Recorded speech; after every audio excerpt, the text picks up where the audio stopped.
Guys, मैं हूँ आपकी होस्ट और दोस्त Manisha and it's my channel aisles tutor. Guys, मैं आप सबको आज आइल्स राइटिंग टास्क 1 की टिप्स दूंगी कि कैसे हम उसको इजीली लिख सकते हैं।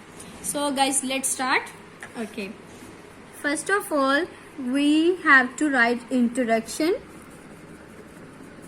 इंट्रोडक्शन में ये होता है कि हमें रीफ्रेजिंग करनी होती है सिनोनिम्स को यूज करके, और रीफ्रेजिंग में हम उसको आप सपोज करो कि वहाँ पे बार ग्राफ गिवन है, तो अगर वो हॉरिजॉन्टल है तो आप लिखोगे कि हॉरिजॉन्टल कॉलम ग्राफ। अगर वो वर्टिकल है तो आप लिखोगे वर्टिकल कॉलम ग्राफ। तो ऐसे आप बार ग्राफ को एक्सप्लेन कर सकते हो। ऐसे और भी ग्राफ, मैप्स और पिक्चर्स हैं जिनको हम सिनोनिम यूज करके लिख सकते हैं। उसकी भी मैं टिप्स आपको आगे दूंगी कि क्या वर्ड्स हम उनकी प्लेस में यूज कर सकते हैं। नेक्स्ट ऑफ ऑल, आपको टाइम पीरियड को इलिस्ट्रेट करना होता है, और टाइम पीरियड को आपको रिफ्रेश करोगे तो आपको उसको, अगर वो 10 ईयर्स का गैप है तो आप उसको एग्जैक्टली लिख सकते हो कि डिकेड। ठीक है, डिकेड का मतलब होता है the time period of 10 years, that is called decade. Okay, तो इंट्रोडक्शन में हमें जस्ट रिफ्रेजिंग करनी होती है।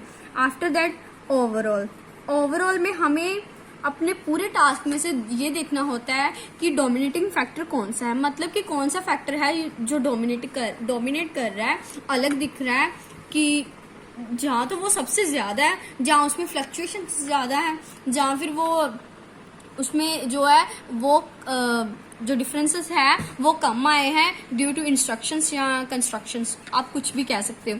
सो हमें यही फाइंड आउट करना था कि डोमिनेटिंग फैक्टर कौन सा है। ओके गाइस, उसके बाद आता है BP1, body paragraph 1। Body paragraph 1 को हम कैसे लिख सकते हैं? फर्स्ट ऑफ ऑल हमें एक ग्राफ लेना है, उसके हमें ये फाइंड आउट करना है कि कौन सी वैल्यू है जो मैक्सिमम है। फर्स्ट ऑफ ऑल हम मैक्सिमम वैल्यू फाइंड आउट करेंगे, उसका graph side by side chart बनाए जाएंगे, चार्ट बना लेंगे, और उसको हम बाद में ऐसे लिख लेंगे। फर्स्ट ऑफ ऑल हम मैक्सिमम फाइंड आउट करेंगे, after that minimum, and last में हम कंपैरिजन फाइंड आउट करेंगे। ये जो तीनों है ना, इसमें हमारी BP1 की लेंथ कंप्लीट हो जाएगी।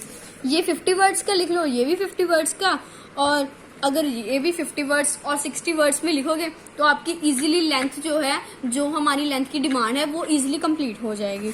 ओके गाइस, तो जब आप मिनिमम और मैक्सिमम लिखोगे तो उसको आप साथ में भी लिख सकते हो। जैसे आप पहले एक हाईएस्ट अमाउंट ले लोगे, फिर आप एक मिनिमम अमाउंट ले लोगे, तो फिर उन दोनों को जैसे हम कंपैरिजन करते हैं हम वैसे भी लिख सकते हैं। ऐसे ही फर्स्टली हम एक मैक्सिमम लेंगे, एक मिनिमम, और आफ्टर दैट हम 2 अमाउंट्स लास्ट में लेंगे जिसका हम कंपैरिजन कर सके, जिसमें जस्ट अ स्मॉल डिफरेंस हो। ओके गाइस, आफ्टर दैट हम लिखेंगे BP2। BP2 में हम फर्स्ट ऑफ ऑल सिमिलैरिटी लिख लेंगे, सिमिलैरिटी के बाद difference, and again comparison. So guys, I think that there is nothing tough if we will do with a good concentration. Okay guys, अब BP2 की बात करें तो फर्स्ट ऑफ ऑल हम एक सिमिलैरिटी ढूंढ लेंगे। अगर मान लो कि ग्राफ में सिमिलैरिटी नहीं गिवन है, कोई भी वैल्यू गिवन है, उसमें 0.5 to 2 पॉइंट का डिफरेंस है, तो आप उसको अप्रोक्सीमेटली सिमिलर लिख सकते हो। Okay guys, so first of all हम एक सिमिलैरिटी लिखेंगे, आफ्टर दैट हम डिफरेंस लिखेंगे।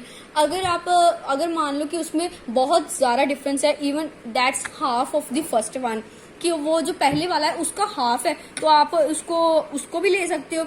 अगर मान लो कि उसमें स्मॉल डिफरेंस है तो आप उसको भी लिख सकते हो। उसको ऐसे लिख सकते हैं कि there is a small difference between dash and dash value. Okay guys, after that again comparison. So by writing with this method you can easily complete your words. Okay guys, I think that this is this easy way to writing task 1. So I think अगर किसी को भी problem है, so इस वे के साथ एक बार try करके देखो। I am sure you guys will easily complete your writing task 1. Next कल अगर मेरी इस वीडियो को 100 लाइक्स मिले तो मैं राइटिंग टास्क 1 लिख के दिखाऊंगी. ऐसे जैसे मैं जे आपको एक्सप्लेन कर रही हूँ ना, अगली वीडियो में ऐसे ही मैं एक साइड पे राइटिंग टास्क रखूंगी, बारग्राफ भी लिख के दिखाऊंगी, फिर मैं आपको बताऊंगी हम कैसे लिखेंगे अगर मेरी इस वीडियो को 100 लाइक्स मिलेंगे. So guys please subscribe my channel and hit likes and also press the bell icon so that you can get latest notification about my new videos. Okay, bye guys, have a nice day.